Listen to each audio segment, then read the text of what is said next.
D'accord. Ok, donc on va commencer par la vignette clinique. Donc il s'agit d'une fille qui est âgée de 10 ans, qui est amenée aux urgences pédiatriques par sa maman parce que depuis 2 jours, elle refuse de s'alimenter. L'examen physique, donc à la salle d'urgence, n'a pas montré d'anomalie. Par contre, la maman nous apprend qu'elle a constaté un changement du comportement de sa fille depuis plus qu'un mois.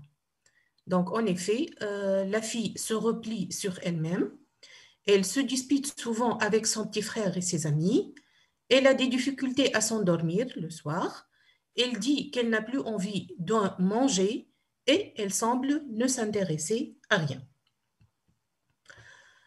La maman nous apprend aussi que la maîtresse l'a convoquée la semaine précédente pour lui signaler le fait que la fille ne tient plus bien ses cahiers, ne participe plus en classe, elle a de mauvaises notes aux évaluations et qu'elle se retrouve souvent seule à la récréation alors qu'elle était jusqu'à ces derniers temps une élève modèle et très sociable. La maman nous informe aussi qu'elle est en cours de séparation avec son mari et qu'il y a beaucoup de disputes actuellement à la maison. Donc, l'entretien avec la fille montre les signes suivants. Donc, la fille parle avec une petite voix à l'examen, elle a les larmes aux yeux et donc elle nous dit « Je ne peux plus supporter entendre mes parents se disputer, je veux disparaître pour ne plus rien entendre. » Voilà la vignette clinique. Donc, la première question, faites l'analyse sémiologique du tableau clinique présenté par la fille A. Donc, je nomme les signes cliniques que vous pouvez relever de la vignette clinique.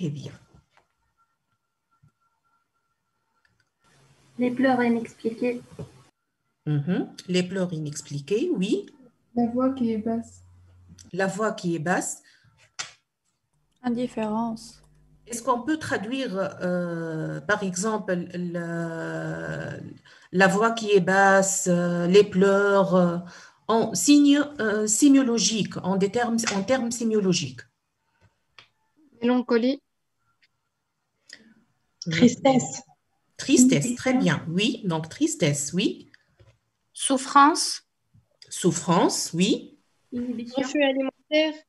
Très bien, j'ai entendu inhibition, oui. Retrait social. Le retrait, l'inhibition, parfait, oui.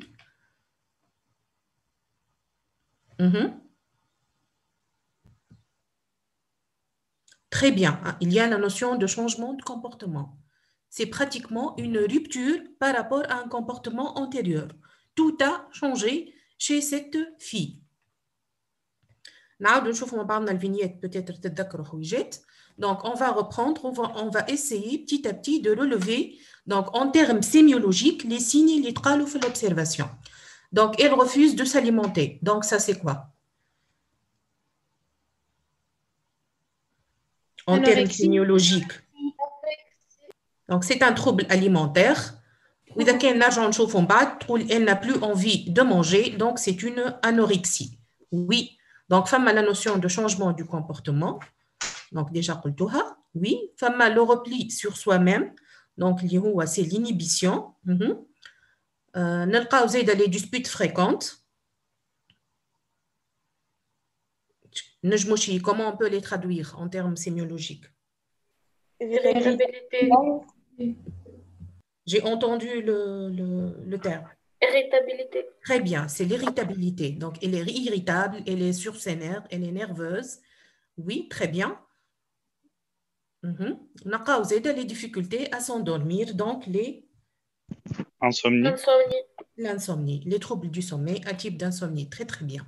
Oui, donc, selon la maîtresse donc, qui a convoqué la maman pour lui signaler, elle a constaté elle ne tient plus bien ses cahiers.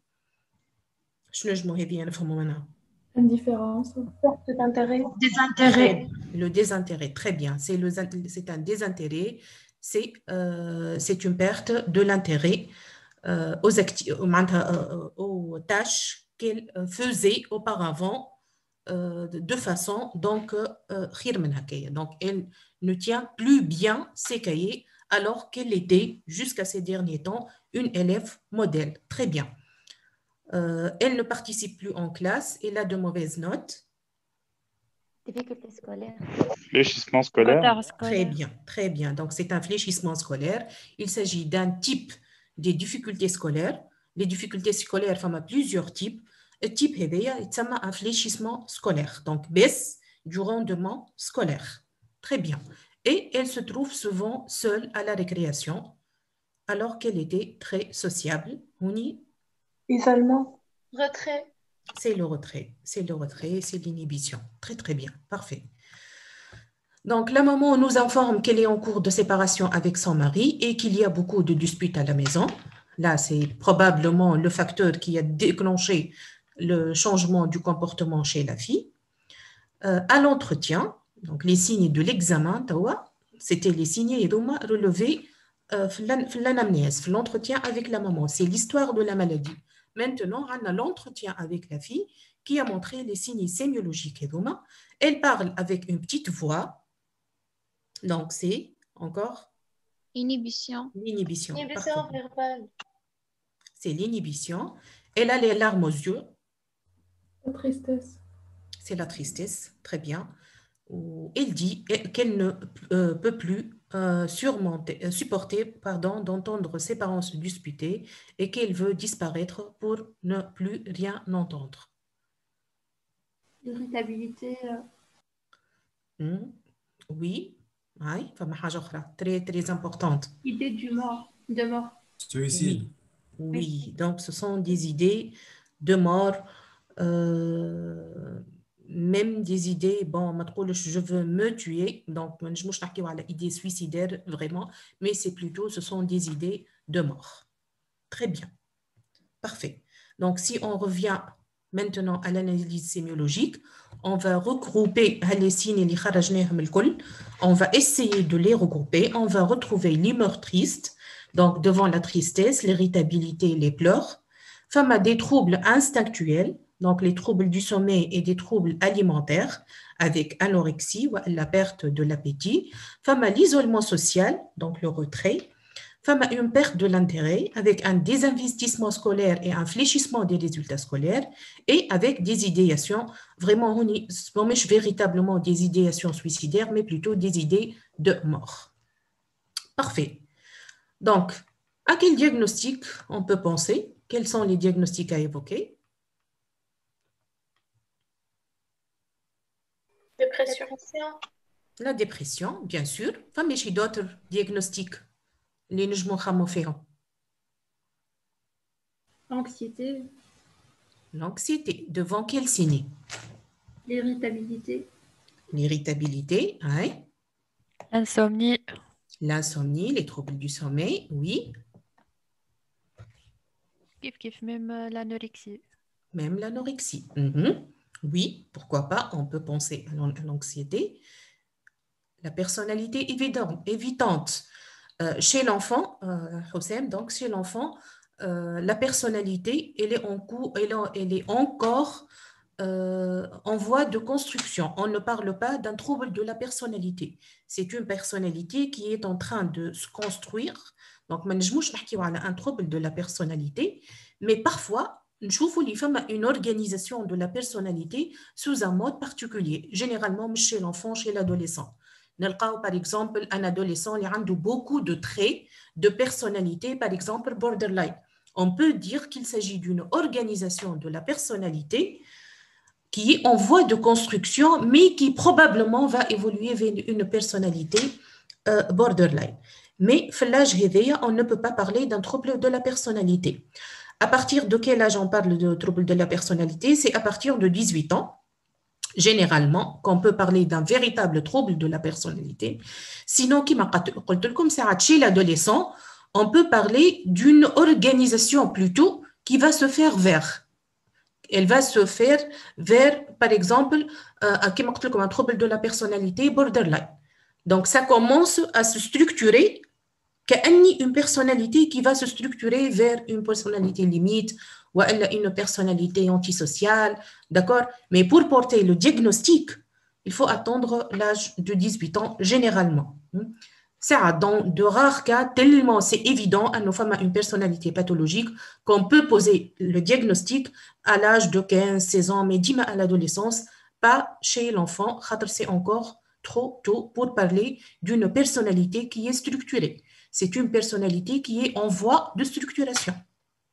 D'accord? Donc, il y a pour les troubles de la personnalité. Donc, femme, je comprends l'autisme. Devant quel signe on peut évoquer l'autisme? Très bien. Donc, devant l'inhibition, le retrait, on peut penser à l'autisme. Je nous mets les signes contre le diagnostic de l'autisme. L'âge. L'âge. Très bien, très bien. أهم حاجة أنه elle n'était pas comme ça. L'autisme, هذه حاجة تبدأ في l'âge jeune, c'est un trouble du neurodéveloppement. Donc مش يبدأ من الصغير من اللي هو في l'âge très très précoce, ou c'est un trouble qui va exister tout au long de l'enfance على الأقل. Donc ما نجموش نحكيو على un enfant اللي عمل une évolution normale اللي دامت 8 سنين ولا 9 سنين وبعد il a développé l'autisme. D'accord? Donc, هنا في الكا هذيا فما cette notion de changement du comportement, de rupture par rapport à un état antérieur. D'accord? Donc, on peut évoquer l'autisme devant le retrait, mais bien sûr, on ne peut pas le retenir. منشيرة معناش d'autres signes qui font évoquer l'autisme, ومنشيرة أخرى حاجة qui est très importante, اللي هي فما la notion de changement. Elle était sociable, elle n'était pas, ما كانش عندها حتى مشكلة sur le plan intégration et interaction sociale. Madame? Oui? ما نجمش يكون la symptomatologie نتاعها c'est une réponse normale للvécu في الدار معناها. Parfait, parfait, parfait. Donc on peut effectivement, comme diagnostic à évoquer, on peut évoquer une variation de la normale. C'est normal. Ou elle c'est réactionnel. Donc c'est une entité qui تتسمى par exemple في DSM un trouble de l'adaptation معناتها حاجة كيما نقولوا احنا réactionnel جات en réponse le facteur اللي هو l'environnement اللي فما la notion de conflit ou fama de la séparation des parents, etc. Oui, donc on peut penser au diagnostic de troubles de l'adaptation, plutôt avec humeur dépressive, اللي هو يقارب la dépression réactionnelle, donc une dépression qui est relativement légère et réactionnelle, ou fama les variations de la normale. Dans ce cas, الفرق ما بين حاجة normale ou حاجة pathologique هو bien sûr la durée, le retentissement. هوني donc c'est un trouble qui a duré عنده أكثر من شهر تو. وحاجة أخرى très importante أنه c'est un trouble اللي قاعد عنده un retentissement très important sur cette fille. Aussi bien sur le plan de son comportement, de son vécu, mais aussi de ses résultats scolaires ou de son fonctionnement de façon générale. حتى علاقتها بأصحابها تبدلت، علاقتها بدارهم تبدلت. Donc فما un grand retentissement اللي يخليونا نبعدوا على tout ce qui est normal. Vers plutôt, on est devant un tableau qui est vraiment pathologique. Atteinte organique, oui, très bien, bien sûr. On doit penser à toutes les atteintes organiques. Mais احنا قلنا d'emblée من الأول l'examen normal ما عندها حتى cause organique. Donc, juste une question, comment différencier entre autisme et organisation vers la personnalité borderline? Donc, l'autisme, vous allez voir tout un cours à les troubles du spectre de l'autisme, c'est un trouble précoce du développement, c'est un trouble du neurodéveloppement. Les signes MTAO يظهروا في les 2-3 premières années. D'accord? Ou un tableau qui est spécifique. Donc, l'enfant il a un trouble du spectre de l'autisme. C'est un enfant qui est retiré, c'est un enfant qui a des troubles des interactions sociales, des troubles de la communication, ou des comportements qui sont particuliers. D'accord? Donc l'autisme, c'est un diagnostic de la petite enfance. tout ce qui est trouble de la personnalité, qui m'a dit, c'est vers l'adolescence ou à l'âge adulte.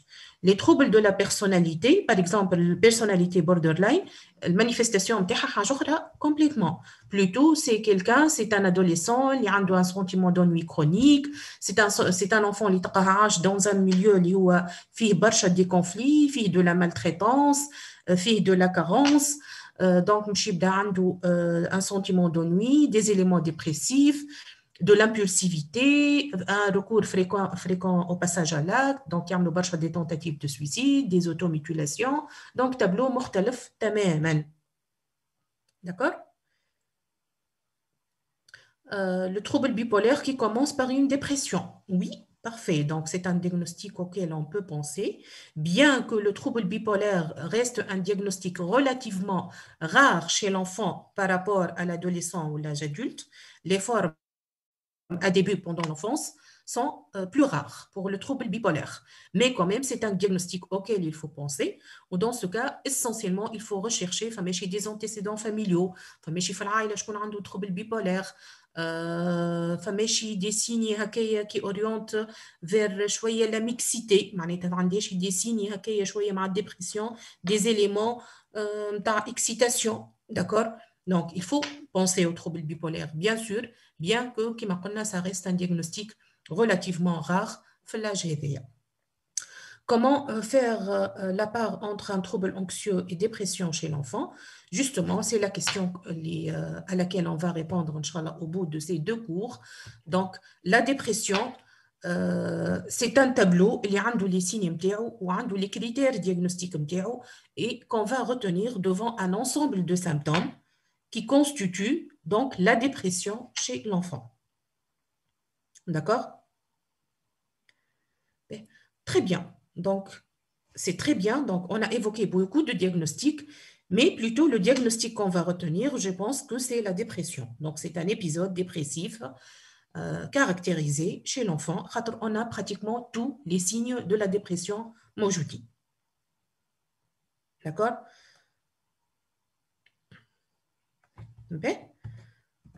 Alors, justement, donc, شنو هما les signes de la dépression?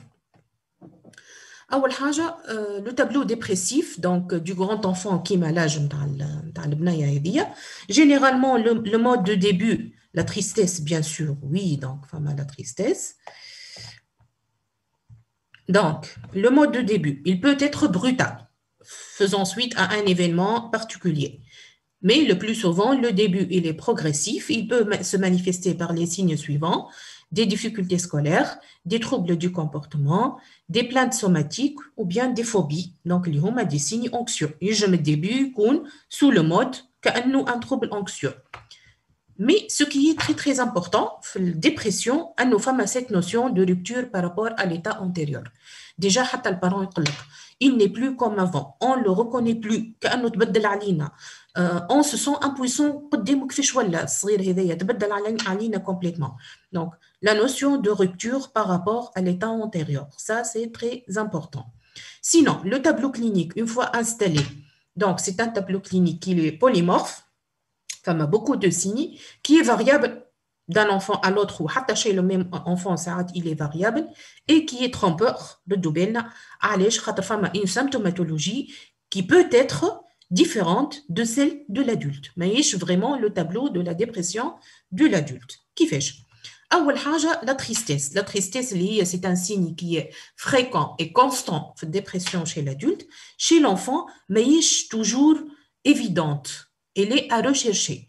L'enfant, il ne va pas exprimer directement la tristesse. Elle n'est pas permanente. Toujours fluctuante.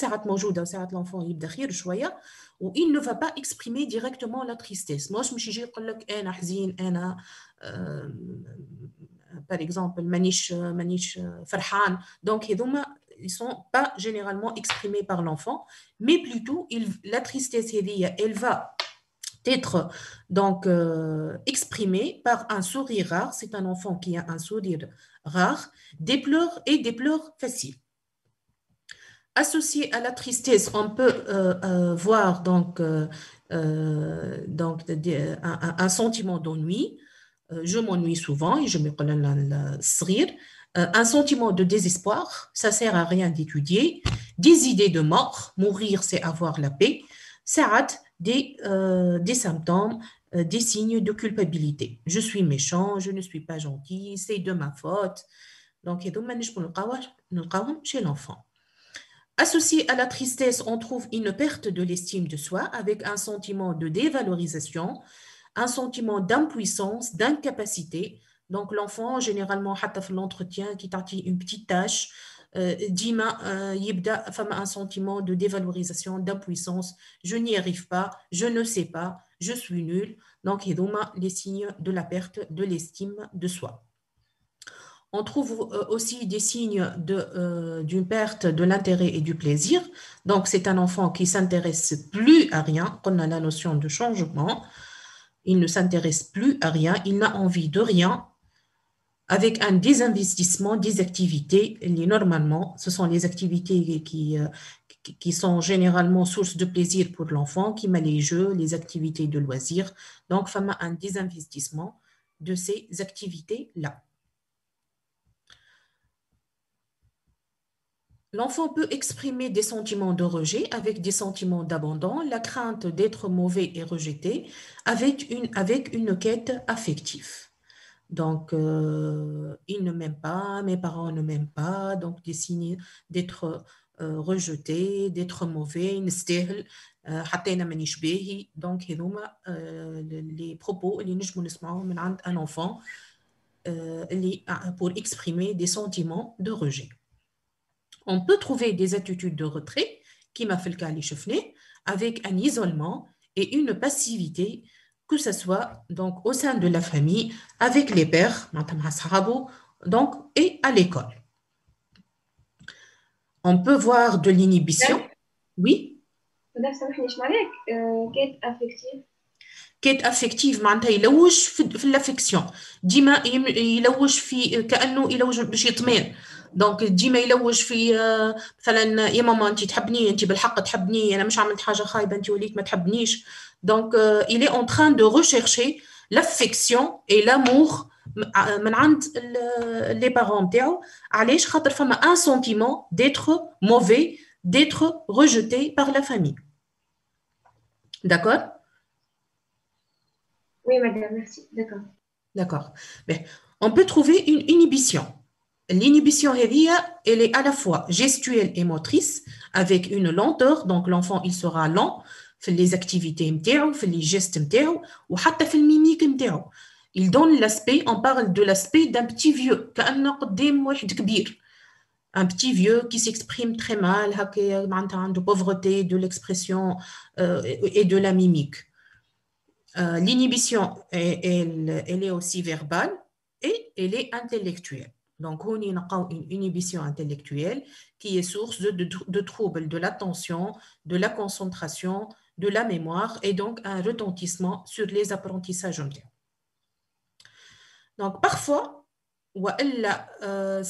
l'inhibition qui le tableau il est fluctuant, elle peut être remplacée par donc, axe l'inhibition par des troubles du comportement. Et on peut voir, au contraire, un enfant qui est instable, qui est coléreux, qui s'oppose, qui est irritable et qui est même parfois agressif. Il peut s'agir donc d'une hétéroagressivité ou d'une auto-agressivité. Donc, c'est un enfant qui bouge beaucoup, qui s'énerve pour un rien, qui est toujours nerveux, qui refuse tout, qui n'est jamais d'accord. Les difficultés scolaires aussi constituent des symptômes fréquemment associés aux autres symptômes dépressifs. Donc, il peut s'agir d'un refus complet de la scolarité, d'un désinvestissement avec un découragement. Bien sûr, comme on a vu dans le cas, un risque de fléchissement scolaire, donc baisse du rendement scolaire, pouvant arriver jusqu'à l'étape ultime des difficultés scolaires liées à l'échec scolaire. Rarement, on peut trouver un surinvestissement donc, de la scolarité, mais Dima, ce qui est très important, ma famille plaisir. Il surinvestit, mais sans qu'il soit vraiment présent sur le plan intellectuel, ou ma famille un plaisir affectif. Donc, ces enfants-là, sont généralement victimes d'accidents et de blessures. Ils sont en train de rechercher des situations dangereuses, ils vont se mettre en danger. Ou femmes à des risques donc, de passage à l'acte, qui m'a l'ingestion de toxiques, les tentatives de suicide, qu'on peut voir chez l'enfant. Donc, il faut vraiment être vigilant. Les troubles somatiques, ils sont fréquents, parfois même au premier plan du tableau. Donc, les troubles alimentaires, les troubles du sommeil, parfois des céphalées et des maux de ventre sans qu'il y ait une cause organique. Ce sont les somatisations, c'est-à-dire des signes somatiques sans qu'il y ait une cause organique. Donc, ce sont des somatisations. C'est la somatisation des difficultés psychologiques.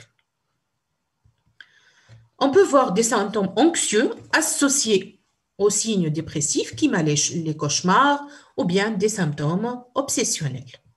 Donc, pour résumer, pour la dépression de l'enfant, on peut être devant deux tableaux, soit celui de l'enfant retiré au visage sérieux, peu mobile, le tableau de la dépression de l'adulte. On a un autre tableau, celui de l'enfant irritable, agité, opposant, insatisfait, ou les tableaux ils risquent de ne pas être reconnus comme dépression. Donc, il faut savoir que quel que soit le tableau, dépression de l'enfant, c'est un appel à l'entourage. L'enfant, il est en train de communiquer, de communiquer à l'entourage une souffrance, il est en train de souffrir et il a besoin d'une réponse adéquate. Elle doit être une réponse adéquate et à temps. إذا كان ما تجيش الريبونس هذه à temps, on risque l'évolution vers la chronicisation, dans la dépression, où elle va se manifester par un autre tableau. L'enfant, il ne va plus souffrir, mais il va faire souffrir les autres. Il va évoluer vers ce qu'on appelle l'externalisation de la souffrance. Souffrance اللي تكون الداخل وحاول هو يطلب de l'aide وما قاهش. Il va faire ressortir souffrance sous la forme de troubles du comportement, de l'agressivité, de l'agitation. Donc, il va externaliser la souffrance اللي كانت عنده. D'accord? Le diagnostic doit être fait à temps et la réponse doit être adéquate. Voilà le tableau clinique de la dépression de l'enfant. Je pense, بعد ما شفنا توا le tableau clinique, c'est clair, on peut retenir la dépression. Vous êtes d'accord ou pas? Oui. Oui, donc on a pratiquement tous les signes de la dépression موجودين في الفينيت كلينيك عند البنية هذه. Donc on peut retenir le diagnostic de la dépression de l'enfant. Mais maintenant, Madame, oui. بلي تسأل على الفاكتور déclenchant, est-ce qu'on doit le chercher ou كنقيني c'est en faveur de la dépression ولا هذيك الرياكسيونيل trouble de l'adaptation?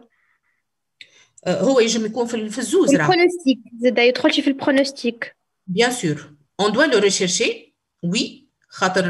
Parmi la prise en charge, il faut agir sur le facteur qui a déclenché la dépression, d'accord? Le facteur déclenchant, il peut déclencher un trouble de l'adaptation, mais aussi il peut déclencher une véritable dépression, d'accord?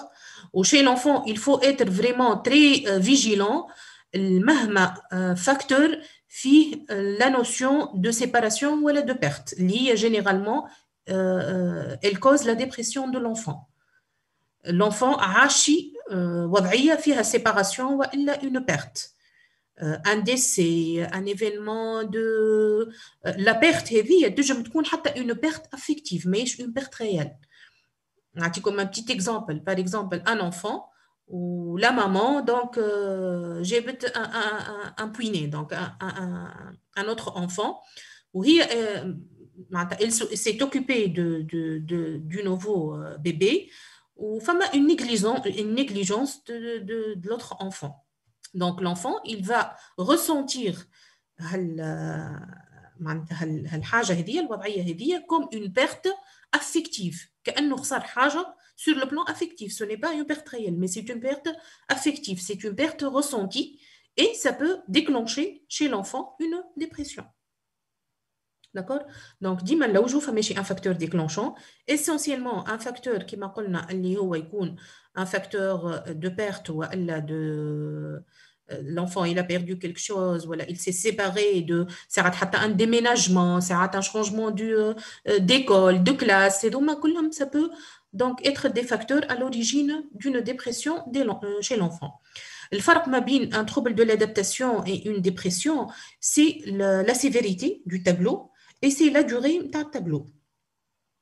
D'accord? Donc, يجم نفس الفاكتور كيما يعطينا حاجة rapidement اللي l'enfant يجم يتجاوزها كيما يجم يعطينا un tableau sévère اللي هو il va durer et il va donc retentir négativement sur le fonctionnement de l'enfant. Madame, Oui? madame, معناها ما نجموش نلقاو dépression de l'enfant sans une cause évidente. ساعات ما نلقاوش une cause évidente. ساعات ما نلقاوش. Mais on va rechercher على خاطر كي نلقاو parmi les éléments de prise en charge, on doit donc agir sur le facteur qui a déclenché la dépression. مادام مش نقصد احنا نلقاو ولا ما نلقاوش، نقصد هي لا ديبرسيون معناها فما اون كوز ديغيير ولا تنجم تكون هكا سون كوز. نجم تكون sans cause. داكوغ. مش بالضرورة فما un facteur déclenchant.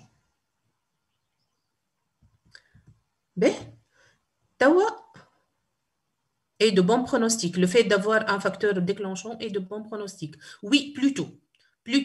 On est dans le cadre de tout ce qui est réactionnel. وقت ما نلقاوش un facteur déclenchant, on est plutôt في حاجة endogène, معناتها حاجة داخلية، حاجة اللي تقرب أكثر شوية. أنتم الساعة سميتوا الميلانكولي، bon ما نجموش نحكيو على véritable mélancolie peut-être chez l'enfant, mais quand même حاجة اللي تقرب لهكا حاجة plutôt endogène ماهيش حاجة réactionnelle. وقت فما un facteur déclenchant, احنا plutôt dans le cadre de une dépression qui est plutôt réactionnelle, elle est de meilleurs pronostics. Donc, نرجع للكا clinique. Quelle décision prenez-vous en urgence et pourquoi pour cette fille?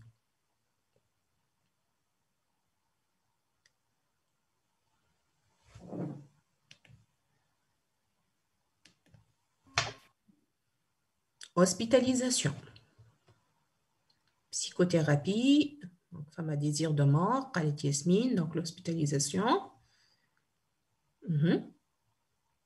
Identification de la souffrance. ما سمعتك سامحني. Identification de la souffrance. Identification de la souffrance, oui. Appel à l'entourage, oui, ou c'est un appel à l'entourage.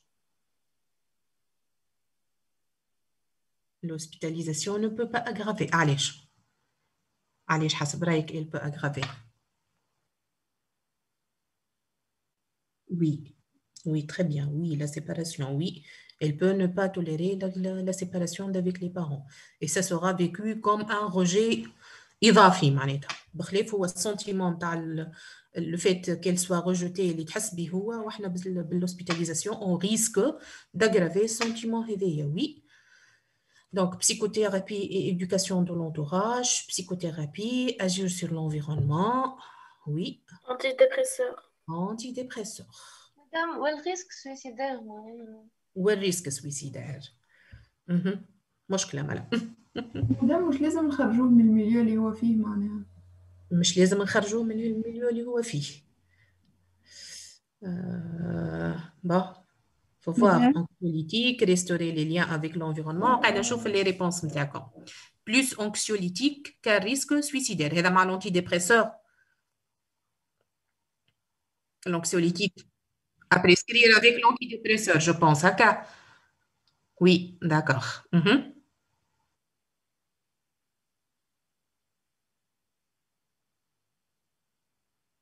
Rare. Bon. Madame? Oui. Madame, à partir de quel âge on parle de la dépression avant tout, le traitement, l'anxiolytique, psycholytique? Je pense à partir de quel âge on parle de la dépression? Et, à partir de quel âge on peut voir une dépression? Le nourrisson, il y a une dépression. Le nourrisson. un nourrisson قبل 3 ans. Le petit enfant اللي هو من 3 حتى يكشي ل 5 ans يعمل une dépression. وكل tableau clinique il est un peu différent de l'autre. احنا ركزنا على هوني le tableau clinique de la dépression du grand enfant.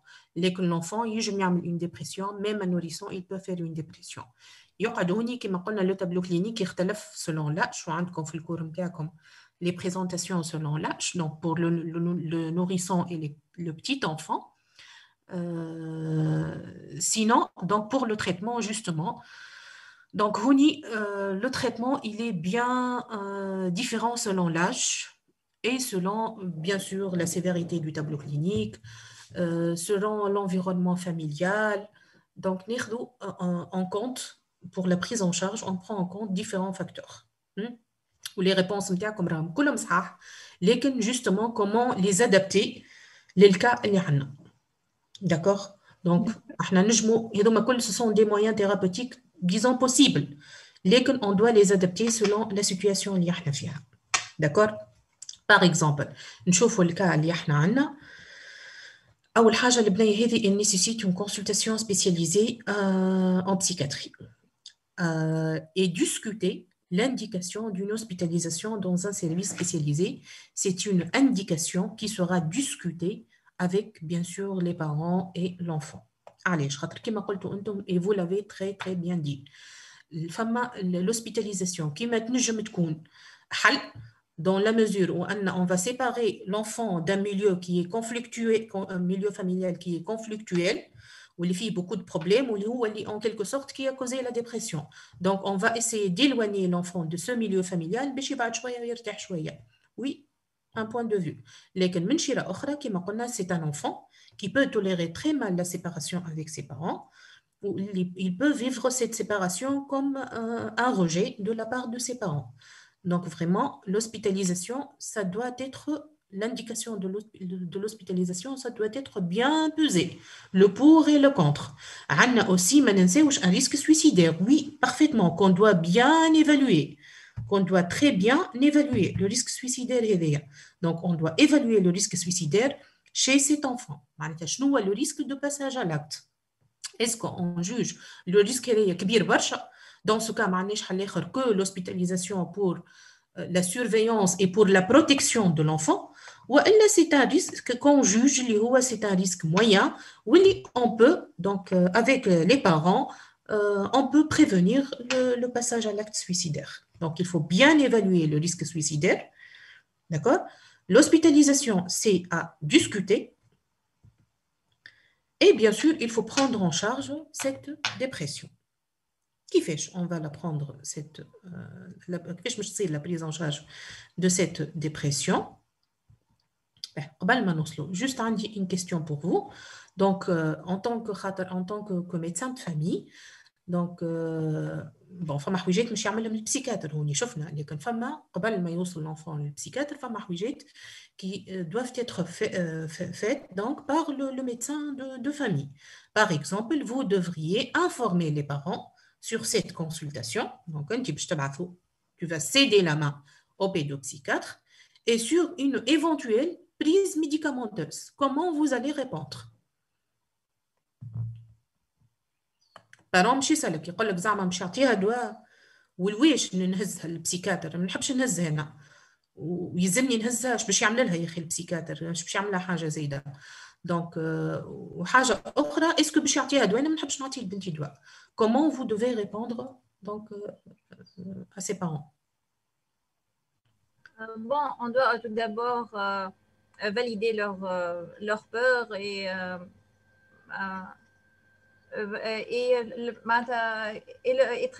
essayer de leur convaincre que c'est une nécessité d'avoir un avis spécialisé. Oui, oui. On explique les conséquences si on n'a pas de traitement. Oui, très bien. L'évolution vers la chronicité et le risque suicidaire que peut faire l'enfant et les comportements agressifs, que ce soit pour lui-même ou pour l'entourage. Très bien, très bien. Donc, en fait, comme praticien de première ligne, c'est de faire justement le premier pas de la prise en charge. C'est une identification empathique de la souffrance de l'enfant et les parents. Donc l'enfant, il doit sentir une empathie, il doit se sentir compris par le médecin, ou bien sûr le médecin qui va essayer de faire comprendre la souffrance aux parents. Donc c'est l'identification empathique, un changement du comportement. وهل يتخمم فيه وكذا لهم راه حيتك انت قلق حيت فما هالاضطراب هذايا اللي هو يخليك تشوف في الامور الكل مش كيما قبل مش كيما تو دونك برشا حوايج تبدلت دونك on doit se montrer empathique face à la souffrance de cet enfant.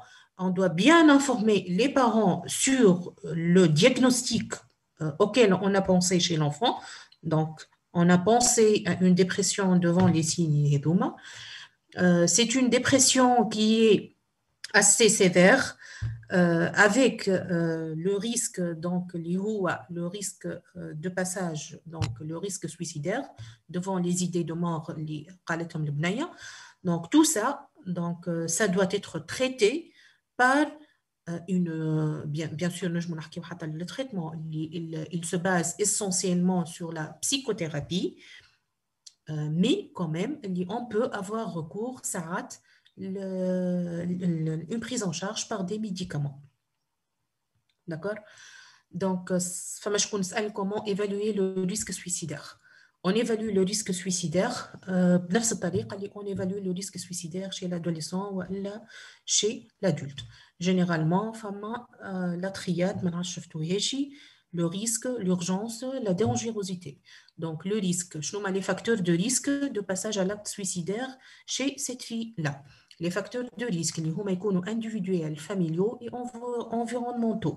Donc, sur le plan individuel, par exemple, des antécédents de tentative de suicide. Ça augmente le risque de passage à l'acte suicidaire. Est-ce qu'elle est impulsive? Est-ce que une autre pathologie, une comorbidité psychiatrique, donc les dépressions, donc des facteurs de risque individuels.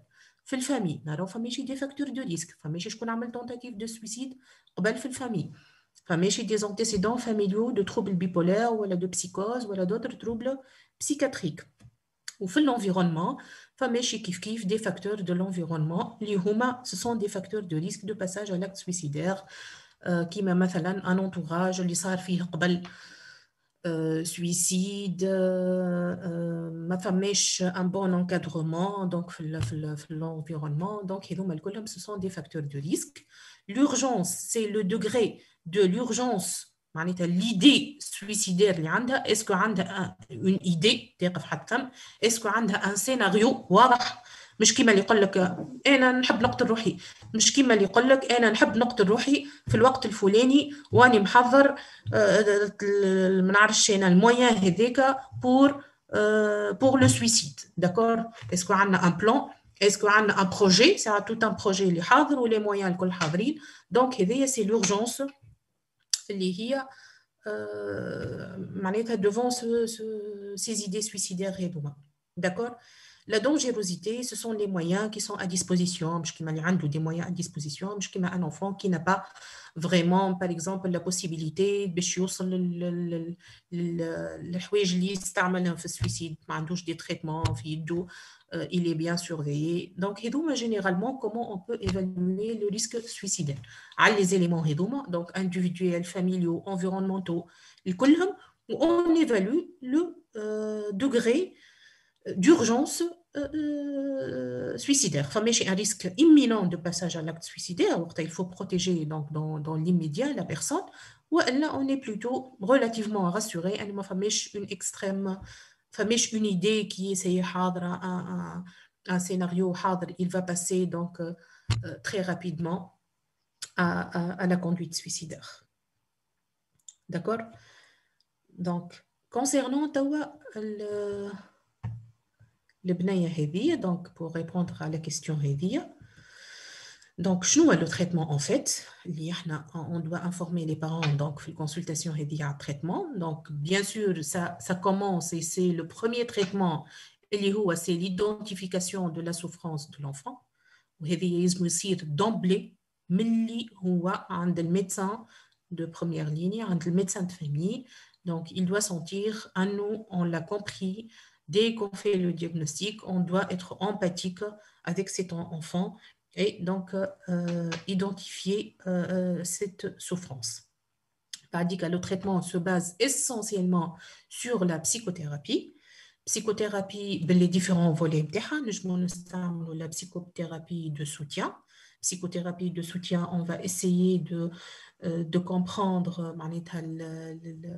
la souffrance de l'enfant. On va essayer de l'aider à accepter les échecs, les pertes. Donc, c'est de la psychothérapie de soutien. Psychothérapie de type cognitivo-comportemental. Cognitive, on va agir sur les cognitions, sur les idées fausses de l'enfant, qui met l'idée d'être mal aimé, d'être rejeté, etc. Et comportemental, donc on va agir sur les comportements. Et il y a un problème. Il faut aussi associer à la psychothérapie des interventions sur l'environnement et les menus. Donc, il faut agir il y a un problème au niveau du lien mère-enfant ou enfant-parent de façon générale. Il faut intervenir sur les liens. À scolarité, on doit intervenir auprès de l'école, donc des actions pédagogiques ou bien sûr sur la relation entre les parents. Le traitement médicamenteux, là, bien sûr, ça nécessite un avis spécialisé où les indications restent limitées. Mawèche de premier recours, généralement, vraiment quelques cas très rares de dépression très sévère, voilà, on commence d'emblée par le traitement médicamenteux associé à la psychothérapie. Psychothérapie dit où généralement on commence par la psychothérapie, ou en cas de résistance à la psychothérapie, c'est un enfant qui ne s'améliore pas après quelques séances de psychothérapie. Parfois, comme dans de quelques rares cas de dépression intense, on peut donc passer le traitement médicamenteux. Donc, ce qui est prescrit chez l'enfant, c'est la fluoxétine. C'est un type d'inhibiteur sélectif de la recapture de la sérotonine. À partir de l'âge de 8 ans pour l'indication dépression de l'enfant. Donc, la dose, 10 40 mg, c'est une dose à atteindre progressivement. Généralement, on est au 10 mg. La majorité des cas, dans la majorité des cas, donc 20 mg par jour, normalement, ça peut suffire. C'est rare, on est obligé d'augmenter les doses jusqu'à 40 mg par jour. Donc, c'est un traitement, une fois instauré, qui doit être maintenu pendant 7 à 9 mois. Et bien sûr, le dernier volet de la prise en charge, l'hospitalisation, c'est une indication au cas par cas. Vraiment, il faut bien peser le pour et le contre de cette hospitalisation. Voilà, donc, la dépression de l'enfant sans parler de la prévention. C'est un élément très, très important. Donc, il vaut mieux vraiment prévenir que guérir. Donc, il faut être vigilant. Les situations, ce sont des situations à risque. Donc, en particulier chez le grand enfant, c'est accompagner les enfants à risque en cas de divorce, les enfants victimes de sévices et de maltraitance, les enfants atteints de maladies chroniques. Donc, les enfants alcool, ce sont des enfants à risque de développer une dépression. Donc, il faut les accompagner durant tout, donc une maladie chronique, le diagnostic de la maladie chronique, il confirme un accompagnement psychologique pour aider l'enfant à accepter la maladie hédia, la dépression. Ou chez le nourrisson et le petit enfant, généralement, dépression, elle fait suite aux situations de carence et de problèmes relationnels précoces entre la mère et le petit. Donc, il faut vraiment savoir éviter, il faut savoir corriger ces distorsions et éviter les situations de carence, de rupture avec la mère, qui met par exemple les cas d'hospitalisation prolongée du bébé sans la maman. Aussi, il faut corriger les cas, les femmes à distorsion qui m'appellent relationnelles, مثلا وقت فما une pathologie مثلا chez la maman, les mamans déprimées, les mamans اللي عندهم une psychose. Et donc, il faut être vigilant à l'interaction entre la maman et le bébé اللي يجم يكونوا فيها des distorsions relationnelles. D'accord? Donc voilà, c'est pour la prévention. Donc voilà, c'est ce qu'on a à dire concernant la dépression de l'enfant. عندكم شي des questions على الكور؟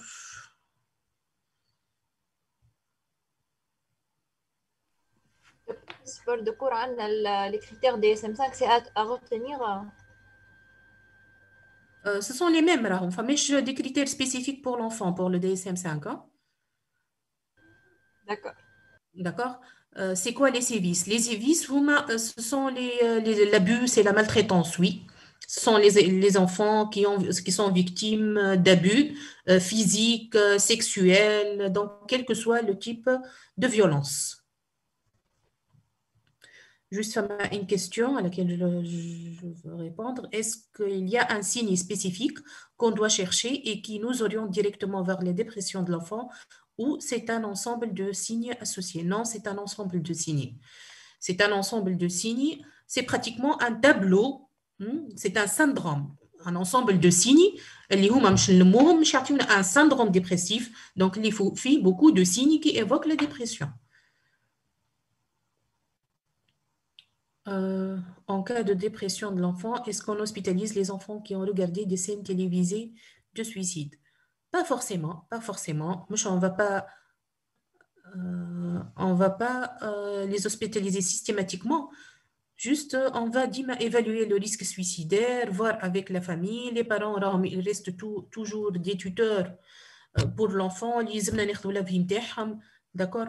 Donc, l'hospitalisation, c'est vraiment... les cas où vraiment on ne trouve pas d'autres solutions.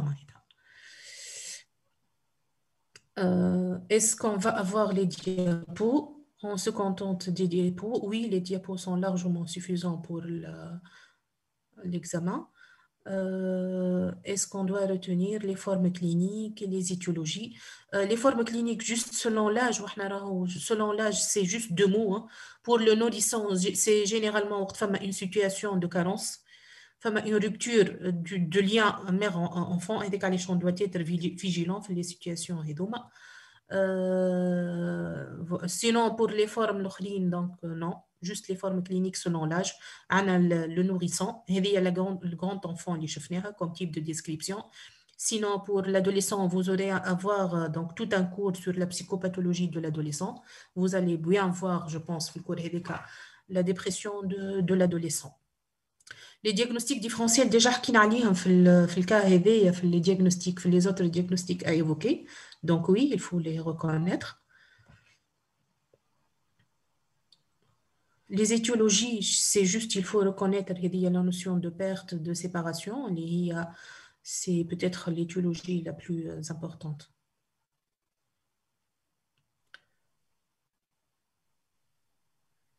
Dans le cas de séparation ou de rupture de lien avec l'entourage et non la maman. À quoi est basée la psychothérapie? Je n'ai pas bien compris la question. C'est-à-dire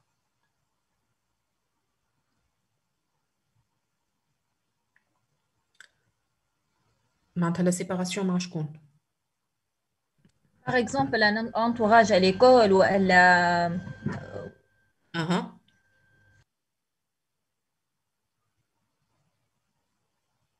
Il y a la psychothérapie. Hein. La psychothérapie mère-enfant. Il y a des problèmes relationnels entre la maman et l'enfant. Sinon, la psychothérapie, c'est pour l'enfant. Donc, on va l'aider à accepter, à peut-être mieux accepter, il ne va pas accepter peut-être tout à fait, mais il va mieux accepter les situations les échecs d'accord, on va l'aider à surmonter le perte ou l'échec, d'accord. Donc la psychothérapie c'est pour l'enfant, on va le soutenir, la psychothérapie de soutien, on va le soutenir pour l'aider à dépasser les événements d'accord.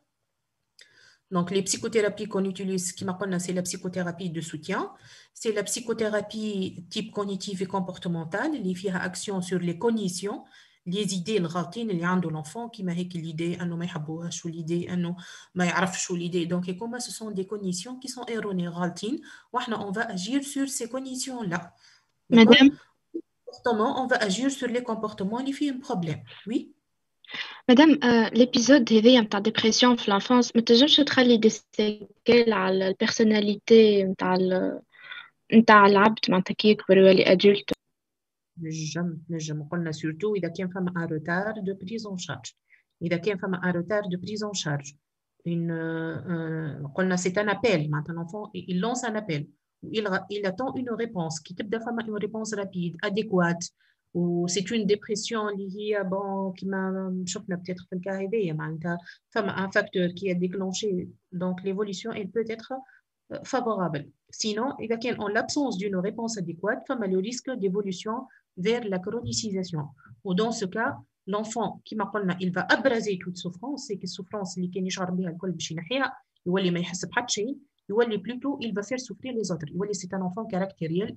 Donc, c'est un enfant agité, agressif, donc عنده des troubles du comportement. Mais en fait, c'est un enfant qui était déprimé, mais la dépression, elle a évolué vers la chronicisation et vers l'externalisation de la souffrance. D'accord? Qu'est-ce que veut dire le contexte de carence chez le nourrisson? Le contexte de carence, une carence de soins maternels. L'enfant, il n'est pas bien stimulé, il n'est pas bien pris en charge essentiellement par une personne. Le nourrisson, il a besoin d'une personne privilégiée qui a apporté les soins. La figure d'attachement. C'est généralement la maman. Mais dans de rares cas, bien sûr, il y a une femme, la maman, mais je m'en joue, un substitut de la maman, donc quelqu'un qui va la substituer. Le donneur de soins, donc la figure d'attachement, elle doit offrir à l'enfant un environnement sécurisant, elle doit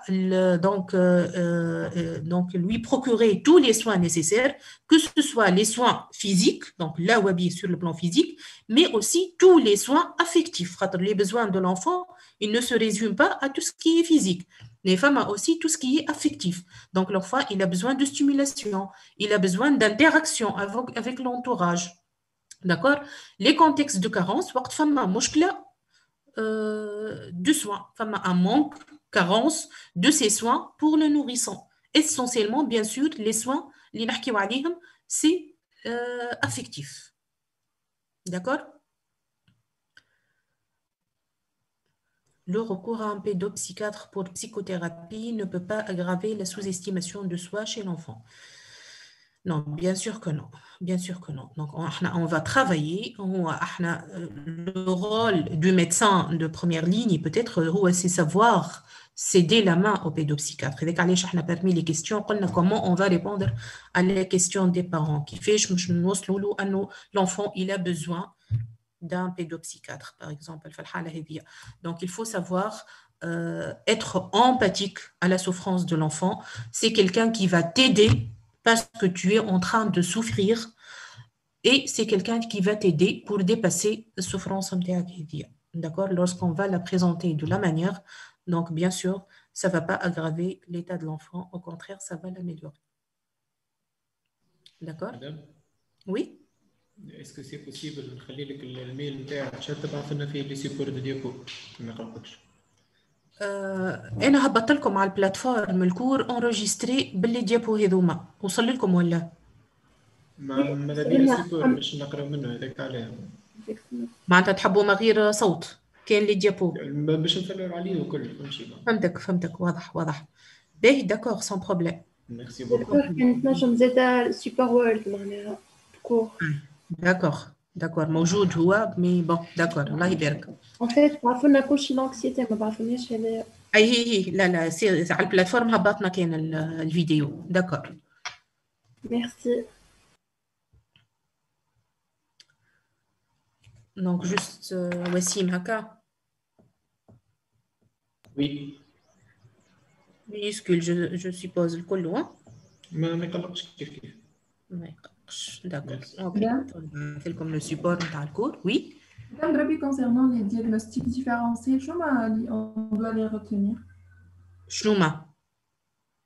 Oui. Donc, femme tout ce qui est variation de la normale, tout ce qui est les troubles anxieux, on peut les évoquer. Vous avez évoqué devant des signes, qui m'a le retrait, vous avez évoqué l'autisme, oui, c'est possible, on peut l'évoquer. Il faut évoquer les maladies chroniques et les douleurs chroniques.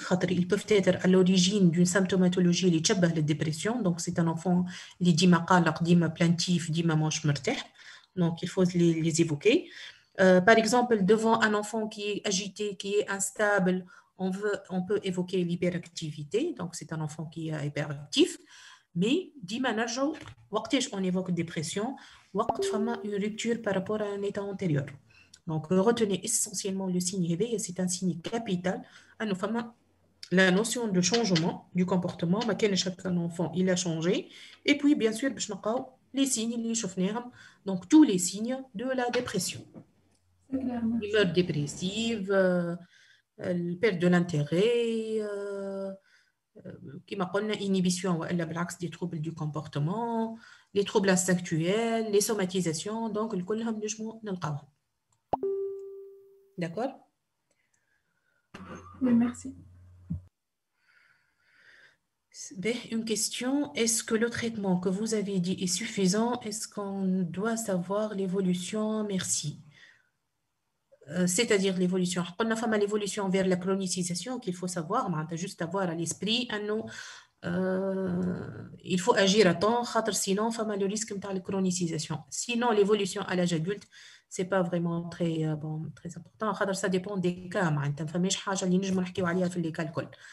Des cas de dépression récidivante qui vont récidiver بعد. Des cas qui ont épisode واحدة, donc sans autre épisode. Donc ça dépend des cas. L'essentiel message اللي نحبوه يوصل هو c'est agir à temps pour ne pas passer à côté d'un enfant qui est en train de souffrir. À force de souffrir, il va abraser toute souffrance وبالعكس مش يولي plutôt كما قلنا vers l'externalisation de sa souffrance.